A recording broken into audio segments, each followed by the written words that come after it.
Sebelum melanjutkan, jangan lupa subscribe dulu, terima kasih. Bab 528, ada sesuatu yang tidak benar. Menurutku kakek tidak ingin memperburuk keadaan mereka. Dia pasti tahu apa yang harus dilakukan. Setelah tinggal di rumah yang sama selama beberapa waktu, Huran tahu seperti apa kakek itu. Dia selalu bertindak berdasarkan kepentingan. Kalau dari awal dia tidak berbuat apa-apa, pasti ada sesuatu yang membuatnya ragu.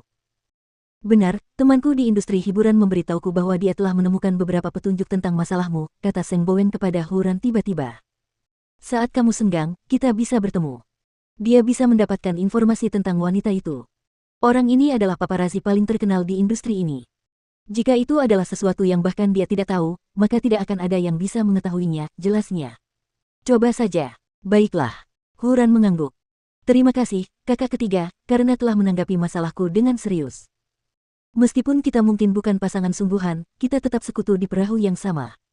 Bukankah aku harus melakukan ini untukmu? Setelah mendengarkan perkataannya, Huran tersenyum. Sebenarnya, dia tidak tahu perasaan apa yang dia miliki terhadap Seng Bowen. Dia bersimpati padanya. Dan kemudian, dia berterima kasih padanya. Dan tentu saja, dia mengaguminya. Namun, perasaan itu masih belum cukup untuk mengatakan bahwa dia mencintainya.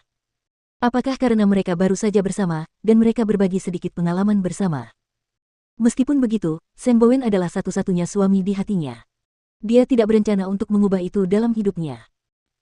Di ruangan lain di Seng Mansion, Gu Ziling duduk di tempat tidur sambil menangis selama 1 jam penuh. Seng Kai tidak bisa berkata apa-apa untuk menghiburnya dan dia tidak berani mendekatinya karena dia tahu kakek akan langsung marah. Sejak awal aku tahu bahwa kakek adalah orang yang berhati dingin. Tapi aku tidak menyangka dia akan sekejam ini. Kekacauan di keluarga Gu terlalu besar. Kamu harus menerima kenyataan, kata Seng Kai. Bagaimana mungkin? Bukannya keluarga Seng bangkrut. Kau tidak akan tahu betapa sakitnya. Tanpa keluarga Gu, kamu tetap menantu keluarga Seng. Kamu tetap istriku. Selain itu, bisnis kakek dari pihak ibumu masih bisa diselamatkan. Dan saat aku mengambil alih sebagai ketua Huang Yao, aku akan dapat memutuskan segalanya. Aku dapat memberimu apapun yang kamu inginkan saat itu. Mengapa kamu tidak bisa menahannya sekarang? Kamu tahu bahwa kakak ketiga dan istrinya selalu menunggu untuk mengganggu kita. Mereka menunggu kita menjadi bahan tertawaan. Tidak ada hal baik yang akan datang kepada kita saat kamu mengamuk di sini. Itu juga tidak membawa keuntungan apapun bagiku. Setelah mendengar perkataan Seng Kai, Gu Ziling akhirnya berhenti menangis. Apa kamu benar-benar berpikir begitu? Kita memang tidak akur beberapa hari ini. Tapi kamu adalah istriku yang sah. Aku akan selalu berada di sisimu. Kalau tidak, orang-orang hanya akan menertawakanku karena menjadi CEO Huang Yao yang tidak mampu mengurus keluargaku sendiri. Gu Ziling sudah cukup menangis dan jatuh ke pelukan Seng Kai. Aku akan membantumu. Aku akan melakukan apapun untuk membantumu menjadi ketua Huang Yao. Namun, aku juga berharap kamu bisa mengerti betapa aku membenci Mu Qi. Oke. Karena dia tidak bisa menyalahkan dirinya sendiri, dia hanya bisa menyalahkan orang lain. Setelah Huo Chong ditangkap, dia masih berteriak-teriak di ruang interogasi, mengatakan bahwa keluarga Gu akan mencarikannya pengacara terbaik dan membiarkannya keluar dari kantor polisi tanpa cedera. Namun, polisi yang menginterogasinya mengatakan kepadanya dengan jujur, perusahaan Gu akan bangkrut karena Anda. Anda tidak punya jalan keluar lain kecuali mengaku bersalah. Saya tidak membunuh siapapun. Kau tidak membunuh seseorang secara langsung. Tapi kau memberikan bantuan kepada para pembunuh. Jadi, kau adalah kaki tangan. Bagaimana kau bisa begitu kejam terhadap wanita yang telah tidur di ranjang yang sama denganmu selama bertahun-tahun? Pelacur itu membuatku jadi bahan tertawaan. Aku hanya ingin memberinya pelajaran. Salah satu polisi tidak tahan lagi mendengarkannya dan memukul meja. Tahukah Anda berapa hukuman untuk menjadi kaki tangan pembunuhan? Hukuman minimalnya 8 tahun. Apalagi kasus ini melibatkan 2 nyawa, dan salah satunya adalah bayi.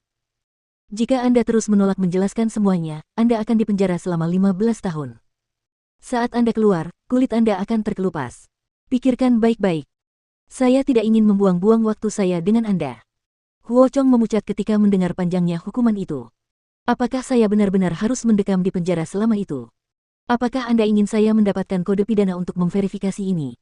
Tangan Huo Chong gemetar. Setelah merenung beberapa detik, akhirnya dia berkata, aku akan menceritakan semuanya padamu. Meskipun polisi sudah tahu apa yang dikatakan Huo Chong, mereka merasa jijik ketika kata-kata itu keluar dari mulut si Gung itu. Karena dia pernah menjadi suaminya. Karena Mu Qi telah banyak membantu dalam memecahkan kasus tersebut, laboratorium forensik memberi Mu Qi 2 hari libur untuk beristirahat. Karena sebentar lagi akhir pekan, Mu Qi mengajak Lu Qianqian makan siang. Pengantin kecil yang dulunya paling banyak dibicarakan kini telah menjadi dokter forensik wanita yang cakap. Lu Qianqian mengacungkan jempol kepada Mu Qi saat melihatnya. Kalau dipikir-pikir lagi beberapa tahun lalu, saat kamu pindah ke Iten, kamu masih seorang pengecut. Orang-orang dulu menganggapmu keset. Tapi sekarang, kamu bahkan bisa membedah mayat. Kamu tetap sama saja. Kamu sudah menjadi CEO. Aku tidak bisa menyinggungmu sekarang atau aku tidak akan bisa mendapatkan makan siang gratis darimu. Lu Qianqian menunjuk ke arah Mu Qi dan tertawa. Mereka mengobrol dengan gembira. Namun, seseorang yang lewat di dekat jendela menarik perhatian Lu Qianqian. Apa yang sedang kamu lihat? Orang yang baru saja lewat itu sepertinya Bibi Lin Muan. Kamu pernah bertemu keluarga Lin sebelumnya. Aku pernah melihatnya di foto itu. Terkadang, aku ingin bergaul dengan keluarga Lin. Lu Qianqian berdiri. Qi, aku harus pergi dan melihatnya. Ada yang tidak beres. Aku akan ikut denganmu. Dan mereka pun mengikuti jejak wanita itu. Mereka menemukan bibi dari keluarga Lin disekap oleh dua orang pria. Langkahnya tidak stabil. Apa yang kalian lakukan? Lu Qianqian segera mengejar mereka dan berhenti di depan mereka. Sekarang, Lu Qianqian dapat melihat wajah bibi Lin dengan jelas. Dia jelas sedang mabuk. Awalnya para pria itu ingin menghentikan Lu Qianqian agar tidak ikut campur, tetapi saat Mu Qi datang, mereka pun menghentikan langkah mereka. Bukankah dia dokter forensik itu? Lupakan saja, ayo pergi. Kemudian, kedua pria itu meninggalkan bibi Lin Muan dan melarikan diri. Lu Qianqian dan Mu Qi segera membawanya ke kamar hotel.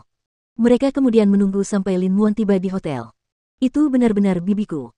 Karena kamu sudah di sini, aku akan pergi makan siang dengan Qi.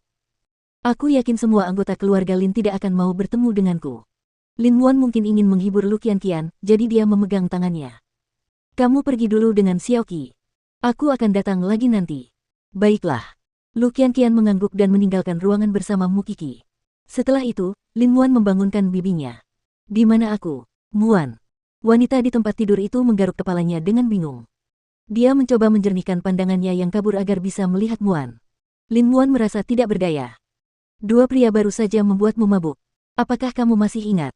Mereka ingin check-in ke hotel bersamamu, tetapi Lu Qianqian melihat mereka. Dia menyelamatkanmu.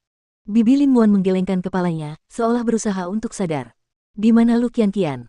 Dia bilang kamu tidak ingin menemuinya, jadi dia pergi. Karena kamu sudah bangun, aku akan pergi. Harap berhati-hati lain kali.